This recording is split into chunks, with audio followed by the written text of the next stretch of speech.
Today we will talk about magnesium oxide pellet press. As a heavy equipment, safe operation should be kept in mind.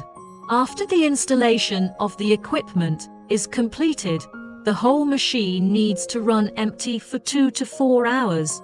Check that there is no abnormal phenomenon before load test. The correct use method can not only ensure the personal safety of the staff, but also improve the service life of the magnesium oxide pellet press.